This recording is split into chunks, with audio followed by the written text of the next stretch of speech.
insight of the possibilities that we have between Colombia and the US.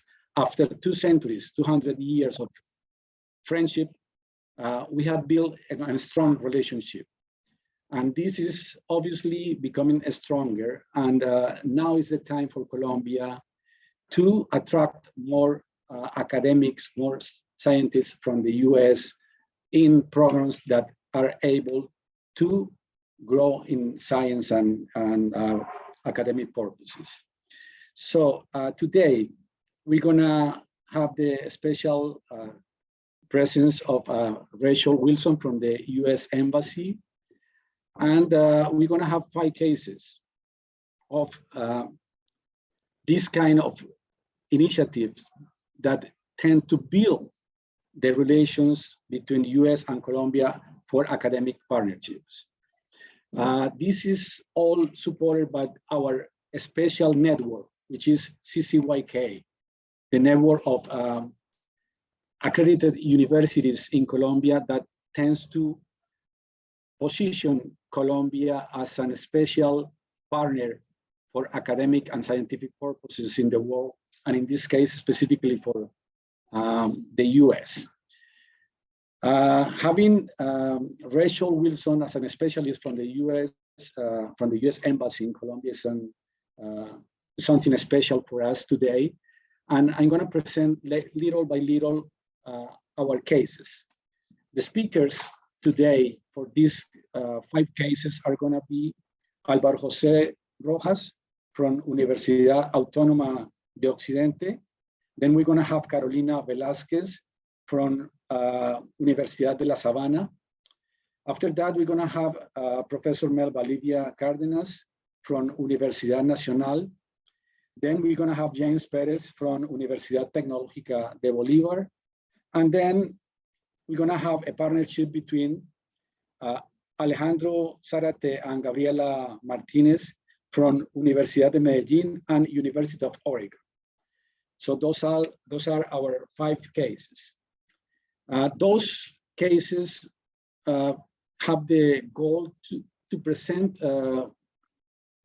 special situations that open opportunities, as I mentioned, between Colombia and the US. I'm going to start just offering a small video from my university, just for you to have an idea of one of the universities that can welcome all of you as a special guest here in Colombia. So I'm going to share my screen, and only in a few minutes I'm going to present our university, which is Universidad Industrial de Santander.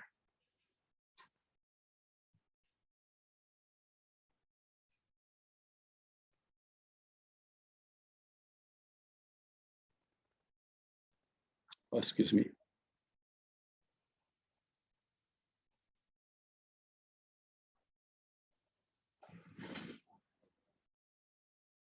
I want to be sure that you're having my audio.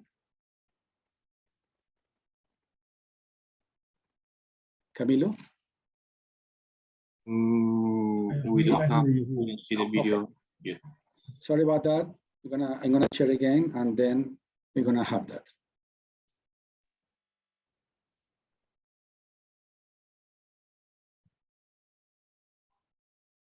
There you go.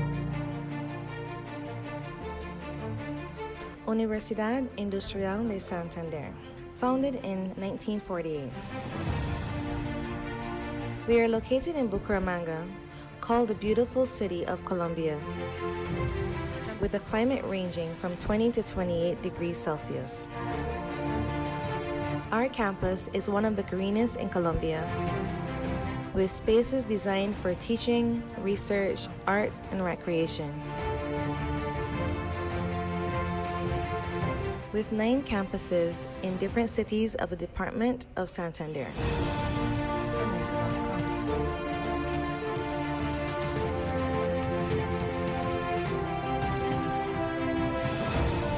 Continuously ranked among the top 10 universities in Colombia. With more than 20,000 students and 7,000 alumni from 44 bachelor's degree programs. About 100 graduate programs, including 10 PhD programs. We are leaders in research with nearly 100 accredited groups and centers recognized. More than 20 national and international patents.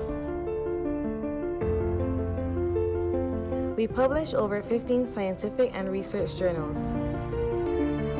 Guatiquara, the most structured technological park in Colombia, the driving force for regional development.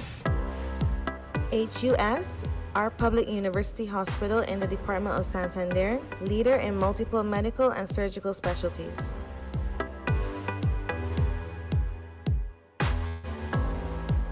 The main campus is a center for cultural and sporting events with facilities suitable for integration and practice.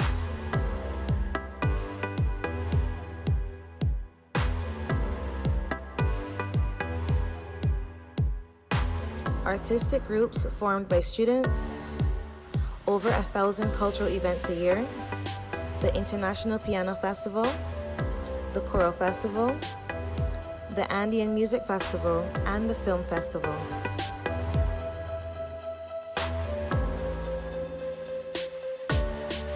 The campus is open for the enjoyment of society with an environment that promotes integration and inclusion within the university. Vecinos y Amigos, a cultural recreational program with great weekend activities for the community.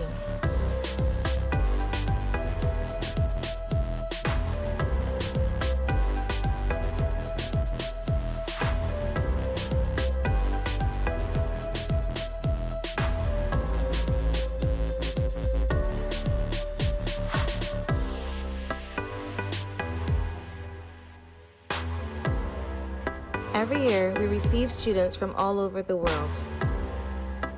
We employ more than 50 foreign professors.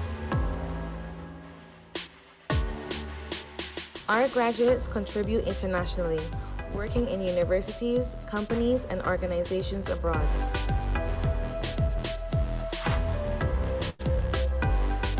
A university for all. We hope to see you soon.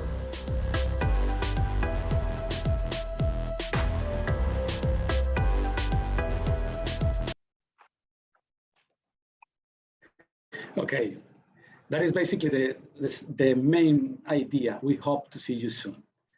Actually, Colombia has plenty of universities, as my university here, with features that you will love. So now I would like to present Rachel Wilson, our special guest from the US Embassy in Bogota. Rachel is the Higher Education and Education USA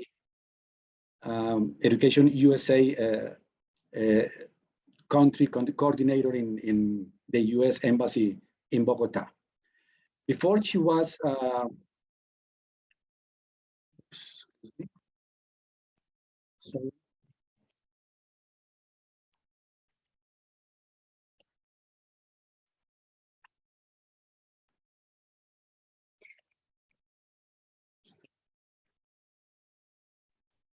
Don't worry, Carlos. It's fine. No worries at all.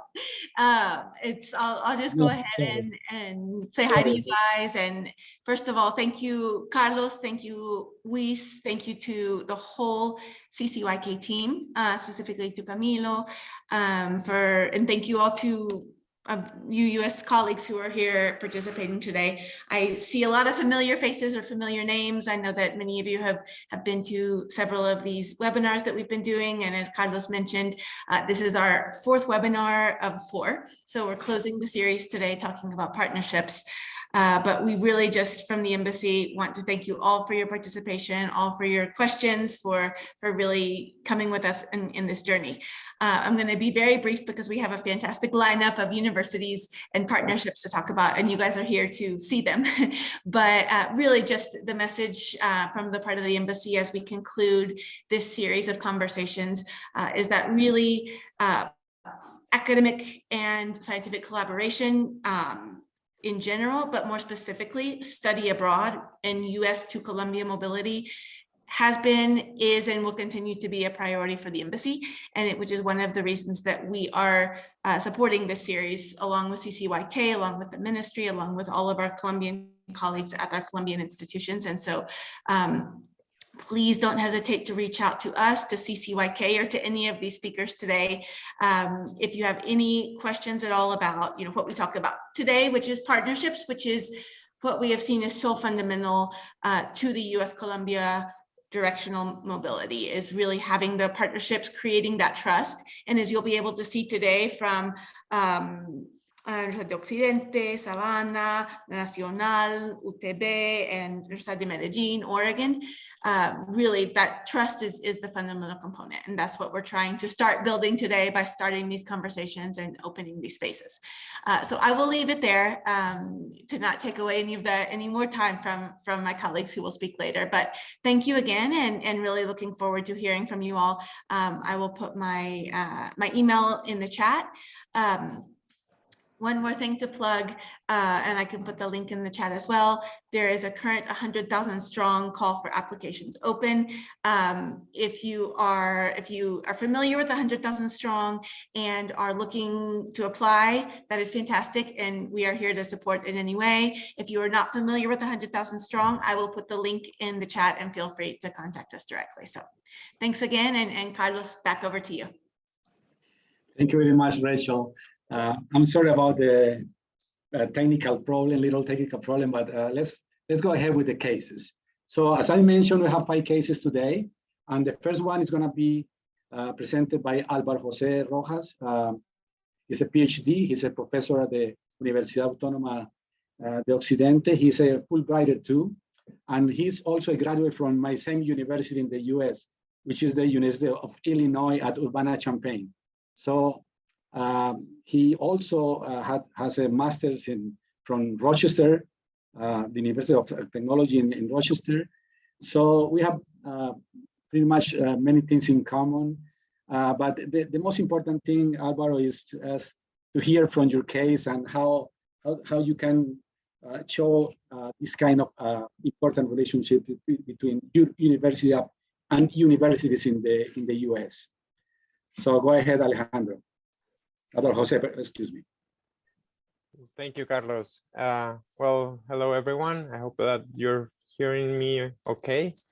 I'm going to be sharing with you a very brief presentation on one or 3 partnerships that are worth mentioning. Let me start by sharing my screen, and hopefully we can go through without any technical problems.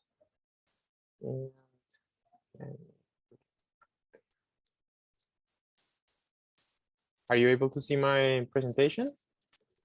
Yes. Thank you. Yes. So, as Carlos mentioned, I come from Universidad Autónoma de Occidente, which is located in Cali, Colombia. This is the west of the country, the 3rd largest city in Colombia.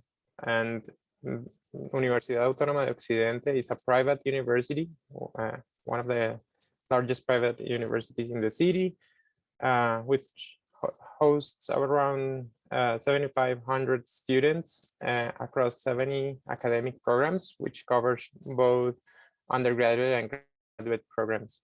I'm affiliated to the College of Engineering, so I'm going to be sharing with you some collaboration experiences that we've had, particularly in engineering between our university and the US, which cover a few initiatives. One is to have visiting professors or specialists from the US. The second has to do with the student mobility and joint student projects that we've developed. And the third one is related to research and some joint research initiatives that we've had. And these initiatives have been led by not only by me, but also by Emerson Escobar and Miguel Hidalgo. Emerson is also a professor at the College of Engineering, and he's also a Fulbrighter.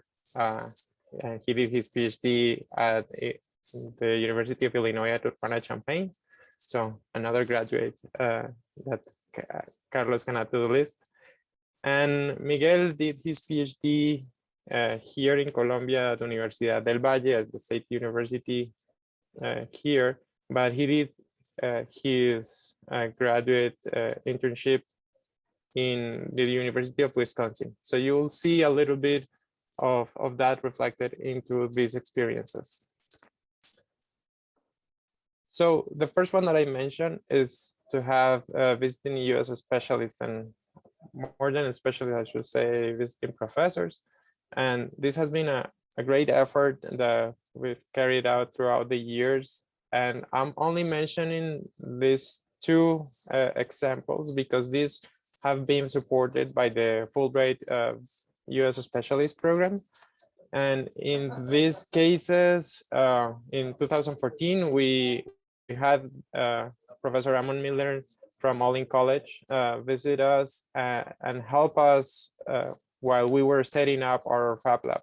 So in Cali, in Autónoma, we have the Fab Lab Cali, which was, I believe, the second one that opened up in Colombia, and it's a space, a very particular space for exploring creativity, technology, and it's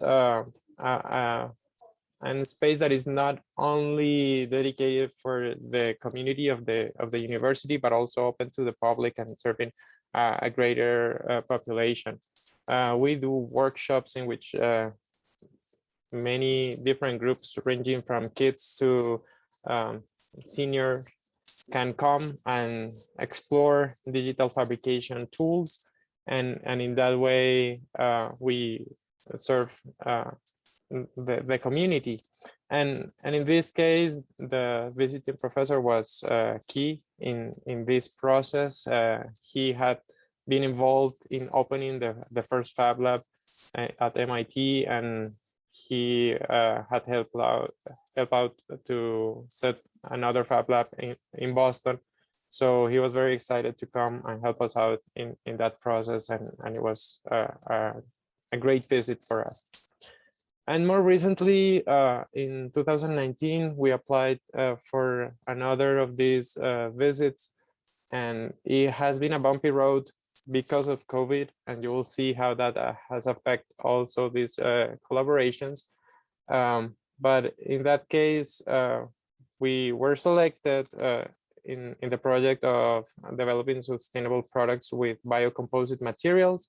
And a professor was selected, then the schedule and the trip difficulties because of COVID made him resign to his assignment, and now another professor was selected. In this case is Professor Ronald Gonzalez from NC State, and he's supposed to come by the end of this year or early next year, and he's going to be sharing with us some of his experience in this area of research. So this particular program has been very successful for us. We've had other experiences and other visits, but not particularly supported by the Fulbright. The second initiative that we've had is have joint student projects. And I want to go back to what Rachel was sharing about the importance of trust in those relationships, because this particular case, I led it with my advisor from my PhD at the Rochester Institute of Technology. And RIT is well, it's a great place and has a very a lot of similarities with Autónoma, in the sense that it's also a private university, a great focus on engineering. And for us, having those similarities, we discovered that we could propose something that we could work together, and it has been a very interesting process. Let me just say it in that way, and I'll share a little bit more of that experience with you in a second. We need to conclude, Álvaro. Excuse me? The time is running out, so one more minute to conclude. Okay. that is very short. So I'll try to compress. So in this case, we had quite a journey. We started in 2014 with the idea, and we finally got support in 2018 from the 100K Strong in the Americas, which was the program that Rachel was mentioning at the beginning. It was an initiative that refined throughout the years, and we got support both internal and external, as in this case from 100K Strong. And it required a long time to mature, and I think that's very important for other initiatives. Sometimes you get frustrated because you applied and you didn't get the funding, or you didn't get the proper support at the beginning. But for us, it took several cycles and visits from both sides. But at the end, we were able to support several students, both from the US to come to Cali, but also from Cali to go to the US and stayed for certain periods of time, which were related to the development of their projects. These were a couple of pictures from the different years. This particular one was the pilot that we developed between 2017 and 18. This is from 2018 to 2019. And unfortunately, we had another cycle in 2019 to 2020 that got canceled. We already had the trips being scheduled, and then we had the pandemic and we had to cancel those. So we are still trying to move this process, but it has been only able because of that trust and that relationship that was formed, and also because of the support of some of the agencies, such as the program of 100K Strong. Lastly, and just 30 seconds, we've also had some initiatives with Texas A&M. As I mentioned, Professor Emerson Escobar is a graduate from the University of Illinois, and his advisor moved to Texas A&M.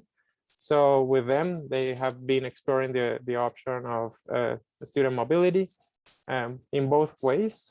And one of our students was able to do a research internship over there, and we're planning up a course to be taught in Colombia, and hopefully we get enough students interested to come and do this type of exercises. And with that, I'll conclude.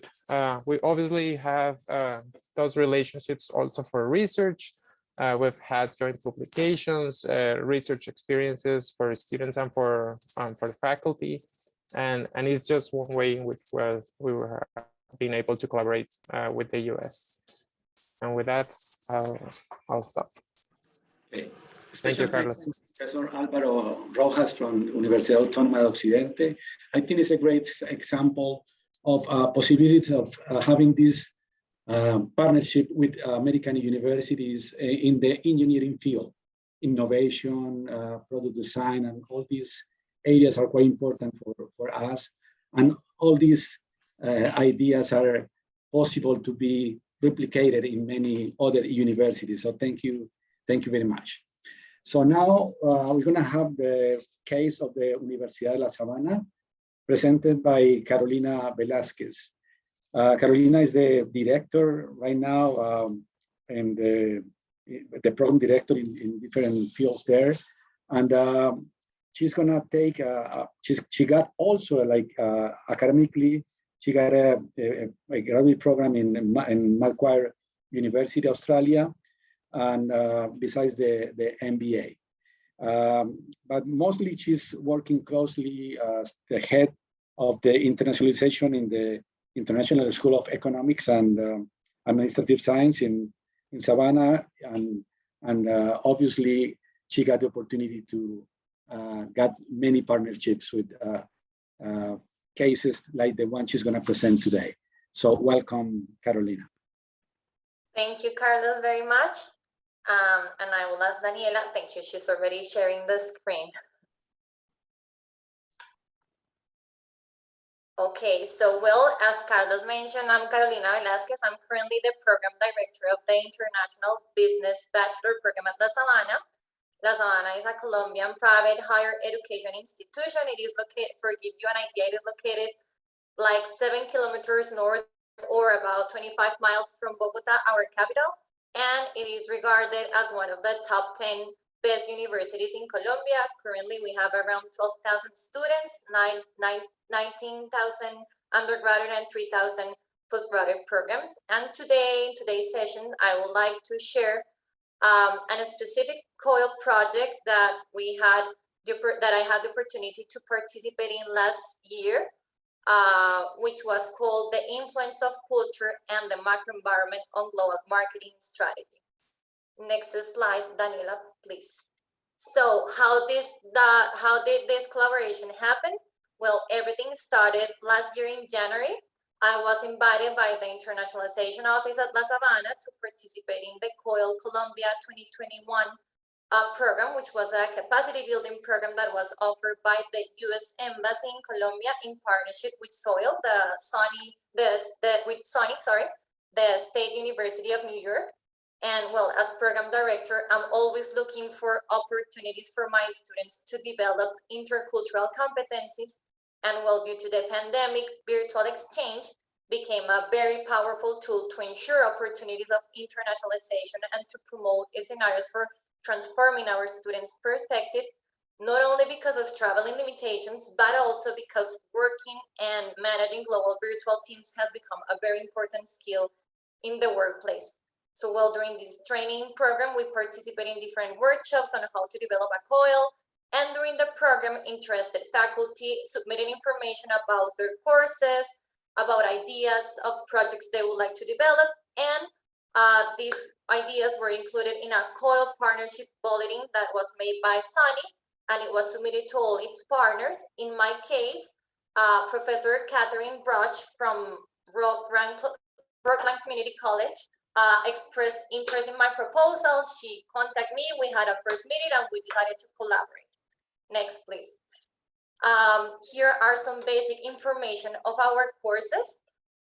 In my case, I was teaching Introduction to International Business, and her course was Principles of Marketing. And why am I highlighting this? Because, well, adaptability and flexibility are necessary in virtual exchange. As you can see, our courses did not match exactly in terms of content, neither our academic calendar was the same. We started classes at the end of July. She started classes in the beginning of September. Our delivery modes were different. I was hybrid, so I had some students face-to-face and some online. In her case, she was remotely. Our learning management system were different, time difference, etc.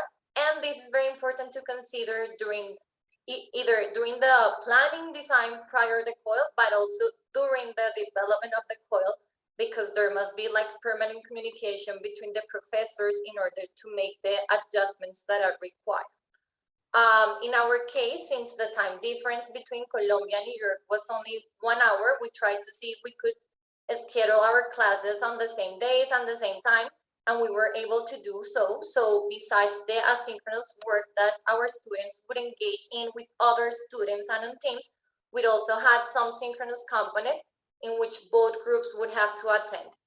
So, well, in both of us, after we establish our date and our meetings, prior to the beginning of our courses, we discuss our shared course learning outcomes, also enabled by the tasks that students would perform to successfully achieve those outcomes. And these provide us like the head start, as these tasks would constitute the project and serve as the deliverables.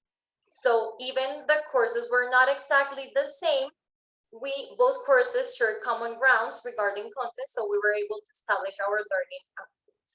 Next slide, Daniela, please.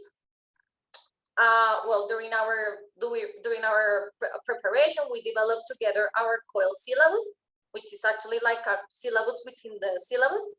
And we included important information about the program. So the introduction to the COIL, the project name, description, our names, learning outcomes, expectations, technology, grading, etc. We divided the groups in teams. So these teams were made by 7 students, by 7 students from Colombia and 3 from the US. And we agreed that the project will represent 30% of the final grades in both classes. And this is a very important aspect to consider because for both parts, it should have the same level of importance in order to both students to have the same level of commitment. Here are the tasks that we include in the project. So we made the first task was an introductory icebreaker video. Then we have the PESTO research and analysis, a preparation of a business model canvas, and finally a reflection, which I personally consider that was the most valuable part of all this project. Well, and the same as faculty need preparation to develop this project, also our students need preparation to engage in this intercultural project. So prior the collaborative sessions and the global meetings that we had, each of us promote activities with our students to encourage our students to become more familiar with the other country. Of course, in my case, was much more easier since my students were more familiar with the US than it was to Catherine, right? So Catherine explored with her students Colombia in terms of geography, major cities, currency, temperature, language, religion, culture, etc. And we also discussed about cultural iceberg, and we give them the tools that they will require for the project. Here in the screen, you see a Padlet. And it was part of the preparation. We have an icebreaker activity in which students have to submit an introductory video of themselves, sharing information about them, hobbies, favorite foods, expectation of the project. Carlos, you want to say something? Yeah, 1 more minute to conclude. Okay, perfect. Next slide. Here, I just want to share some of the reflections about this of the students, because at the end it was the reflection part was fundamental for this. So each of us organized a session for listening our students. We asked them to describe how they changed their perspective of the world before after this project. So here are some of the reflection. One of the Colombian students say, "I should not feel embarrassed if my English is not perfect. People in other parts of the world are not going to judge me. They understand I'm not native. Now I feel kind of brave when speaking in other language different than Spanish." Learn about the cultural iceberg and then experiencing by working with people of the same age was great. I think this type of projects prepare me for issues I will not have to face in working environments. Next, Daniela. Regarding the US students, it says, before the collaboration with Colombia, I had previously never had any familiarity with their country. And all of it is amazing, and all of its amazing ethical cultural presence, being able to talk and work with kids of my age from any entirely different culture was an amazing thing to be part of. Next, Danny. And well, finally, results in general of this COIL project, it increased our institutional capacity to develop COIL opportunities within the undergraduate community and faculty members. It has strengthened partnership with US institutions for further collaborations in research fellowship, faculty-led programs, and summer programs. Actually, I keep in touch with my partner in the US, and we're now developing kind of a faculty-led program. We're very interested in this. It enhances students to acquire cross-cultural communication skills and cultural intelligence, gaining interdisciplinary perspectives, expand their global networking, and enrich leadership competences.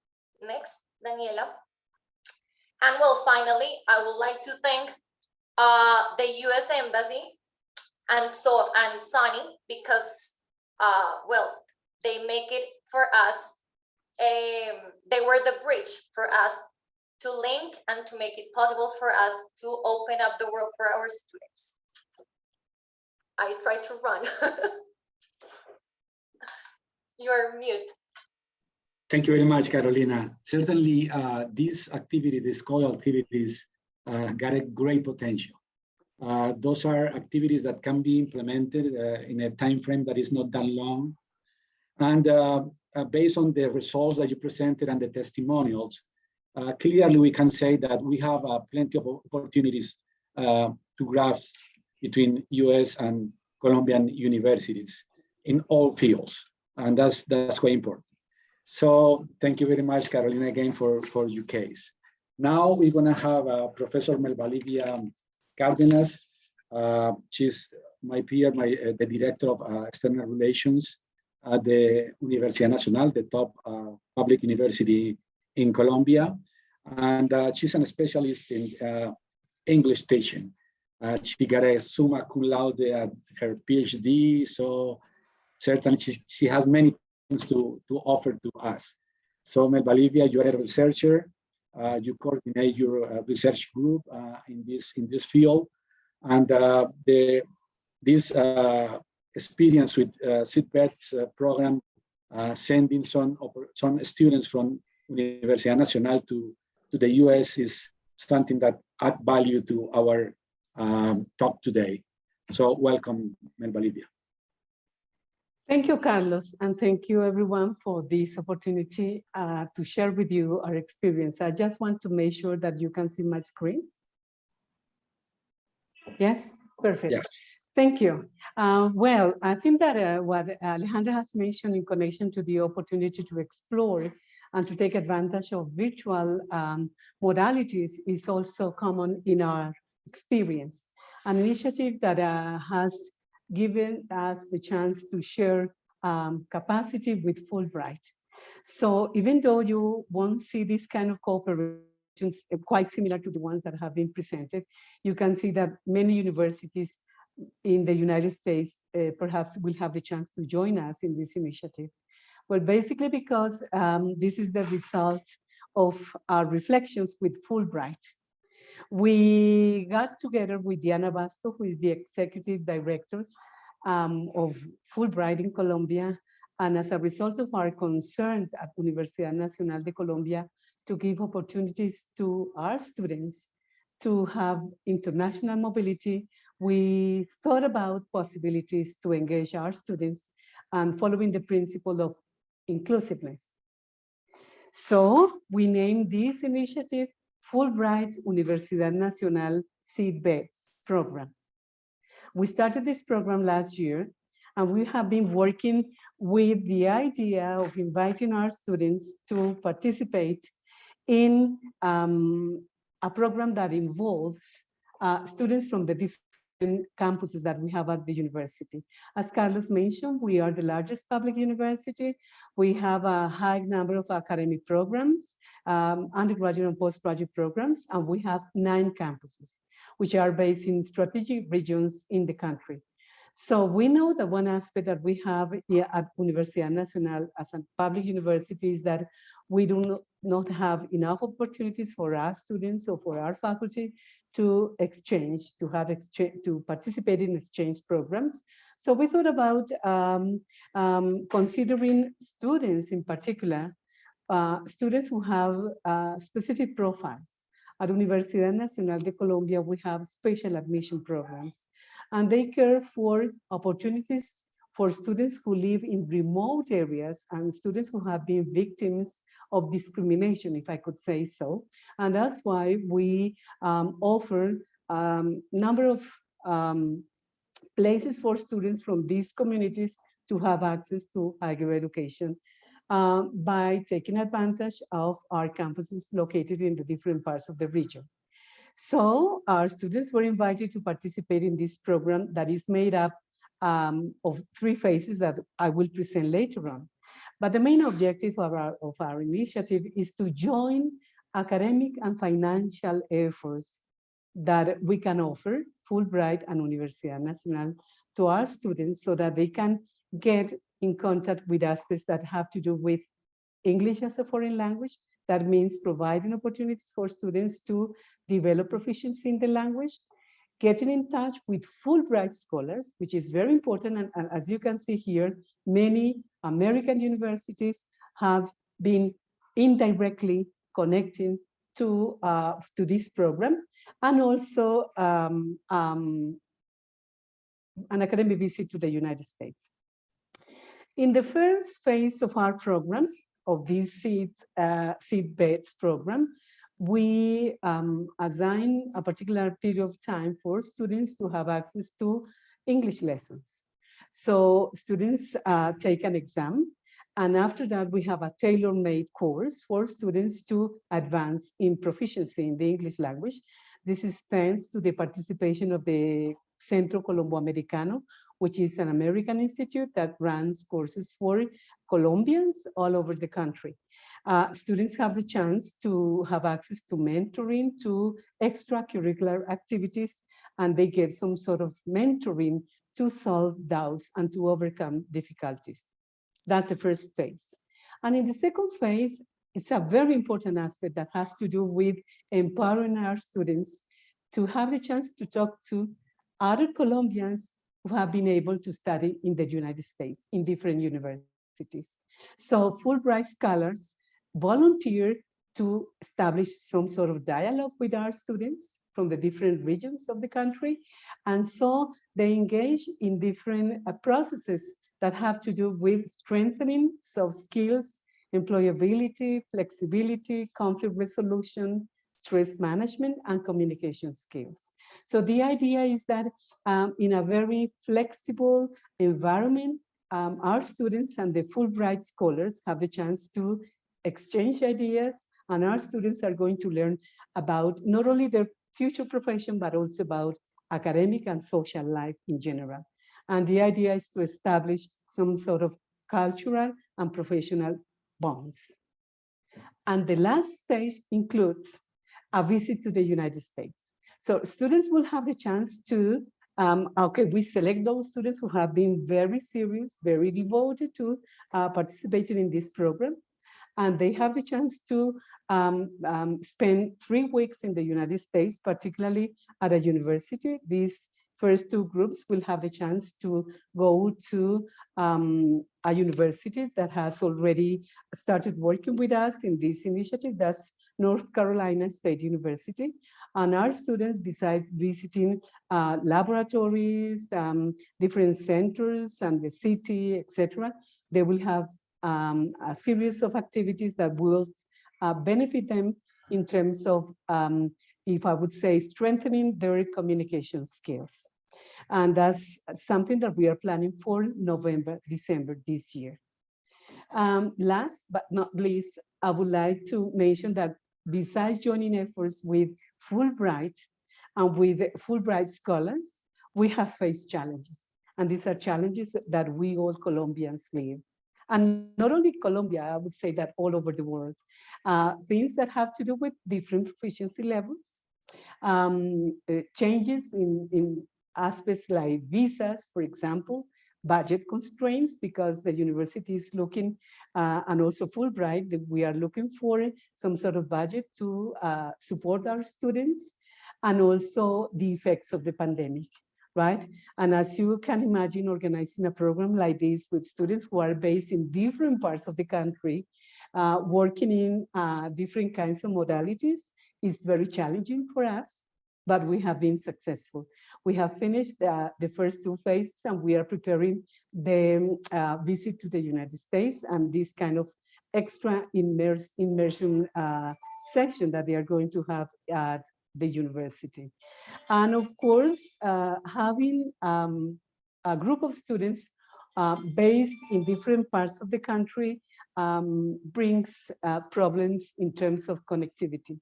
In Colombia, we have serious problems in some remote areas, and those were challenges that we have to face. And our students were very creative in looking for options to overcome the difficulties.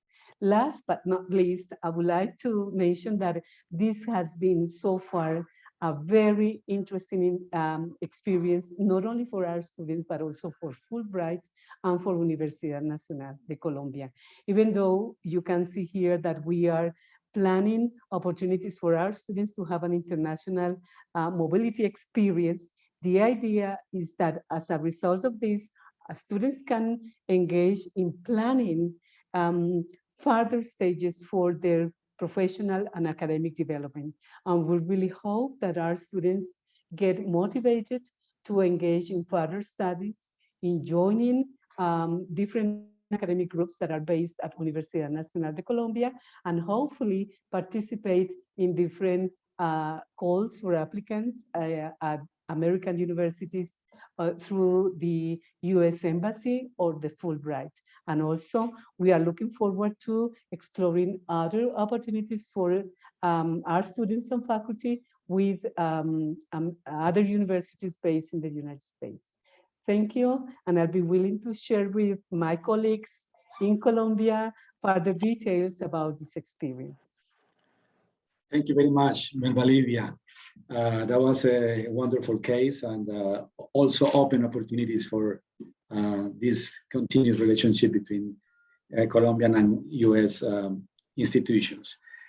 Since we have basically 15 more minutes to go, I will ask all the participants to go ahead and write all your comments or questions that could be important to share for all of us, because this is not one way, but we want to have this double way seminar today. So please don't hesitate to ask any question or write any comments. I will ask the last two cases, the last two speakers for the two cases, to try to compress. This is tough, I know, but to spend no more than 6 minutes is, if possible, because we want to have a final little session of Q&A.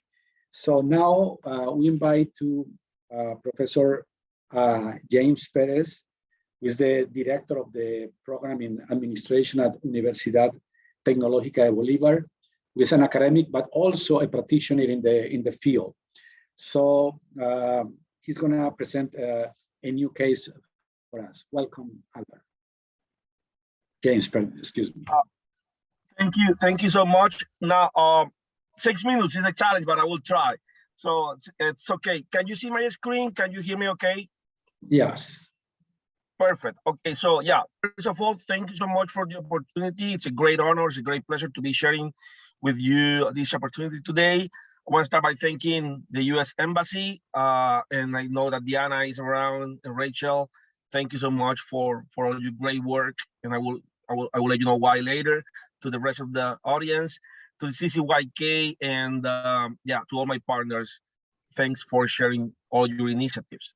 The one that I want to share with you today is one that is called, it's a faculty-led, it's a faculty-led that is around 6-7 years old, and it's a special topics in logistics, marketing, and supply chain, done by us, Universidad Tecnológica de Bolívar, also known as UTV, and our partner brothers, JMU, James Madison University in Virginia, United States. A little bit of who we are. As I said, UTV is a private nonprofit university, 52 years old. We are located in Cartagena de Indias, in the beautiful Cartagena de Indias in Colombia, in South America, which is a historical and cultural heritage site of humanity. UTV is a regional university, and we were founded by the most important business association. And I also want to mention that UTV was the first institution in the city that received institutional accreditation, which is, the highest quality recognition granted by the Ministry of National Education to higher education institutions in Colombia. Just an overview, 39 undergraduate and graduate programs, 6,500 undergraduate and graduate students, mostly underrepresented students. And this is key to mention it at this point, because with these types of initiatives, basically we are changing these people's lives, mostly people who don't have a visa, people who haven't ever been overseas. And with these type of initiatives, we basically will expose them to the whole world, in this case, the United States, and basically they change the whole new perspective. We'll get into it in a sec. 8 schools, my name is, as Carlos said, James Perez. We have 8 schools at UTV, and I'm part of the School of Business. About our partner, as I said, James Madison University, it's located in the Virginia's Shenandoah Valley. Great university, we've been working with them for several years now. Harrison, Virginia, 19,000 undergraduate students, around 2,000 graduates, 139 degree programs, and yeah, a little bit of some other facts around that. Now we know Cartagena for, beautiful city, so many things to learn and to share here. But I wanna, with this picture, is because I want to start getting more into the particulars of the course, which is why Cartagena. Well, Cartagena is also known as, or recognized as, a Caribbean port and a logistics platform. It's located in one of the biggest commercial highways in the world, very short to Panama Canal. Our bay is super safe. It's wide and deeply enough to receive not only vessels, but also cruises. There are more than 50 companies, or around plus or minus 50 companies and industries based around the bay. These have formed an economic cluster that is important for both the Caribbean and the whole country. Also, in terms of the port, has been ranked as the best Caribbean port several times by the Caribbean Shipping Associations. We're a logistics city. This is just an example of some pieces that we have put together when we launched our faculty-led. I want you to note here that back in 2019, originally this faculty-led was created, and it was, United States, Panama, and Colombia. This year, thanks God, we could, everything was, we were able to reactivate this faculty-led physically. And at Panama, we decided, basically, United States, James Madison University said, you know what? Now we have everything that we need in Cartagena, Colombia. In Panama was decided to be, removed. It's out of the equation this year. Some benefits of our faculty-led, benefits for our faculty-led, for our faculty members, for the students, benefits for universities, and benefits for destination communities, because our students, from day one, they work on a project, or basically the judges of the project is the actual community. We have had people from Palenque as the actual judges, the farmers, because we select the product. This year, for example, we chose yuca. We have, in the past, we chose avocado, cacao, and basically we present, they work during the course, and they present and deliver, hand in this final report, basically telling them, hey, listen, you can change your lives and you can improve your lives, and we're here to help you.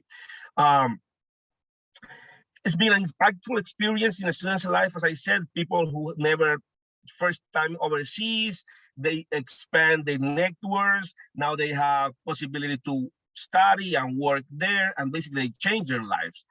At this point, like as I said at the beginning, great, thumbs up. I put my hands together for the work that Diana has done in the US Embassy in terms of the support for the visa. This year, just between you and me and the world, we weren't traveling. None of us, but then none of our students didn't have visa, and then Diana and the team, made us happen. So thanks so much for your help, because finally they got their visa and they could travel. Also, the faculty has, not only it has the academic component, but also the business and cultural components. The students visit in the States, and here we'll see some pictures in a sec. Companies, we go to the ports, we go to free trade zones. So that's great, because we deal directly with what's happening in the real world and the cultural part. We visit several communities in the state, but mostly here in Cartagena, and they love it. This year, for example, we went to Palenque, we've been to San Jacinto, Monte de Maria, areas where the conflict was, the real conflict was there, the war was there, and then they could see that, by them forming, by they, studying, they can help communities overseas. This faculty-led has also, led us to work on different projects, like in the next phase, Rachel was mentioning at the beginning, the 100K Strong in the Americas. We applied last year. We expect to apply this year as well. Hope also when our students come, or the American students come here, they have the possibility, and we're going to work on this strong, go deeper on this one, to work to offer Spanish as a second language, which is just something that they really value, and they've been asking about that. The virtual, or collaborative teaching part has also been part of, like, like one of the benefits of this, because again, yeah, now we we got connected with our two main key professors in the States, which is Professor Mer Tuckman from Turkey and Professor Noah from Colombia, but he's been, living in the States for the last 12 years.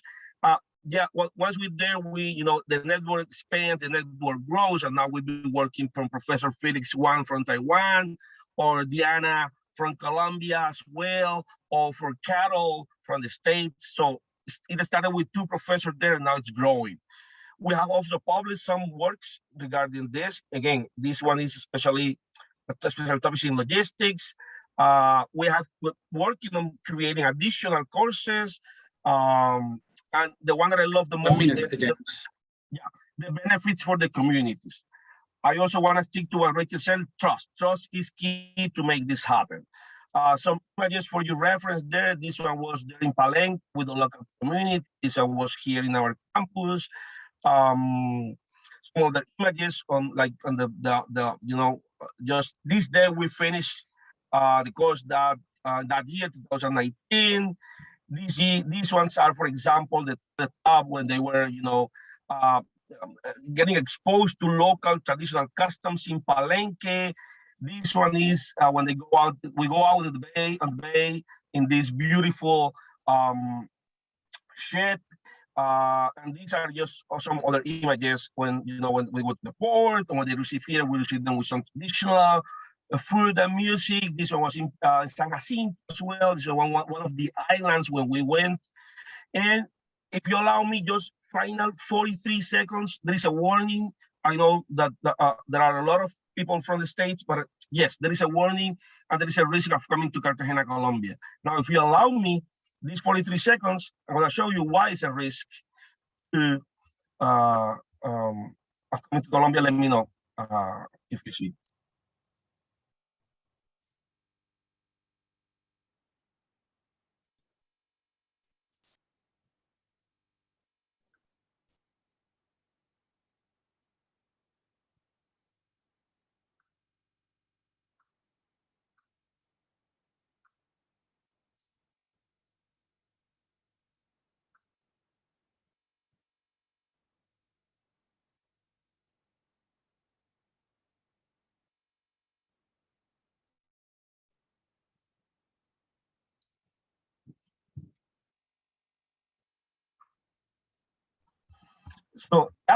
So the risk of coming to Cartagena, Colombia is that you will want to stay for a long time.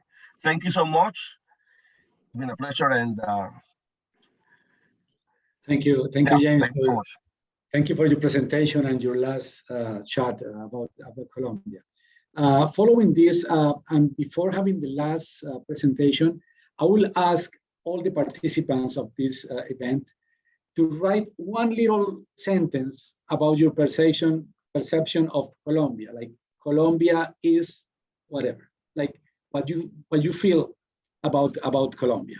Okay, so just one really short sentence in the chat. We will appreciate to have that from you. Just to have your perception. Thank you very much. Now we're gonna have the last case presented for a partnership from Alejandro Zarate and from Gabriela Martinez. Both are professors. Alejandro is a professor from the Universidad de Medellín.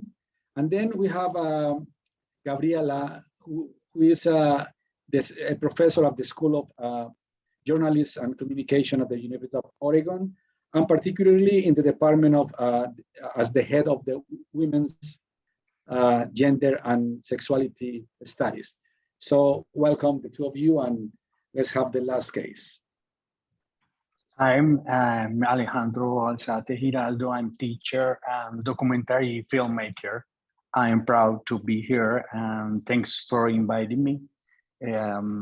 With my partners, Gabriela Martinez and Paulo Calvo de Castro, we create a project, Women and Agent of Change. It is a project about the role of women in Colombian conflict, the role of Colombian women in a social transformation. For this project, we found Luz Elena Salas. She's a woman who has been a leader or neighborhood knows Comuna 13. Luz Elena is a survivor of the conflict over and over again. Luz Elena has been a victim of violence, so she continues to fight for human rights. However, Luz Elena Salas keep fighting through the art. She writes texts with their experience. With Luz Elena and a group of students, we made a documentary about this problem in Colombia. That project includes 5 students who traveled to Oregon to improve your visual skills. The students traveled to Oregon and generate content like conflict about women and about immigration. My partner, Gabriela Martinez, is going to speak about the process from University of Oregon. Gabriela, going to speak. Thanks. Thank you, Alejandro. Thank you, everybody, for the invitation. It's a pleasure to be here, and I will be very brief, addressing the 4 students who came to University of Oregon, where we have a very strong School of Journalism and Communication. And within that, we have an area that it's dedicated to documentary. They took a class with me and they were working under my supervision. And based on the task that they had in hand in Colombia, we worked with them in producing biographical movies. So they took a class that was very specific to documentary and biopic filmmaking, and did some exercises along those lines here at the University of Oregon. At the same time, they took also a course that it's dedicated to gender and media, so they could learn more about how to better understand gender roles and how to work with people who are, in the spectrum of different gender. The students learn a lot here, and they also contribute a lot to the education of our students, which was a great partnership because they were embedded in classrooms with US students who had no experience with Colombia or Colombian students, and they could learn mutually about documentary producing, about culture, and they were exposed also to life on campus and life in the community because they were living inside the community in Eugene, where is our university, and taking buses, going to the market, doing everything on their own. Very different weather. When they came here, it was the beginning of winter. So of course, a lot of rain, a lot of snow, which actually I think make them stronger in understanding, that there is not just one type of USA, but different, different places and different ways of life. So I will leave it there and wait for questions if people have questions, so we can, we can give an opportunity to everybody. But it has been a wonderful experience. I would say that for my school, School of Journalism and Communication, having the Colombian students here was really, really good, a great experience. So thank you. Thank you so much. I can hear you, Carlos. You have a... Thank you very much, Gabriela and Alejandro. It's been a great case also to wrap up this series of cases, 5 cases of relationship between Colombia and US institutions.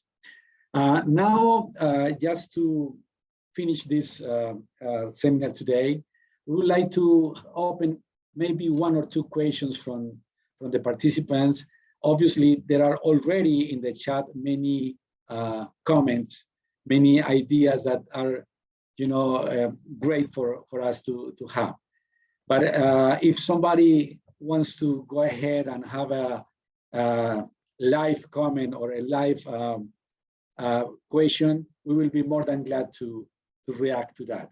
So please raise your hand or just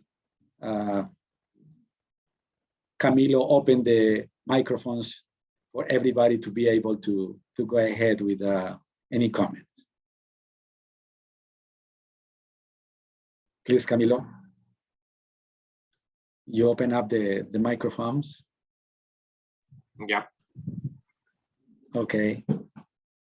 If anybody wants to react to any of the comments in the chat, any of the ideas about all the possibilities that we have to strengthen our relationship.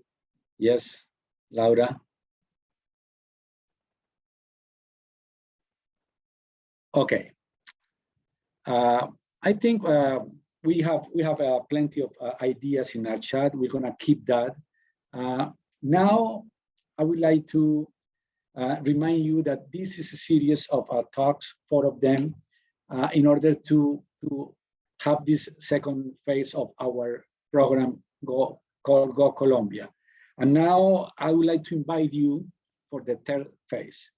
The third phase is quite interesting because all of you can have the opportunity to visit Colombia, invited with an invitation from us.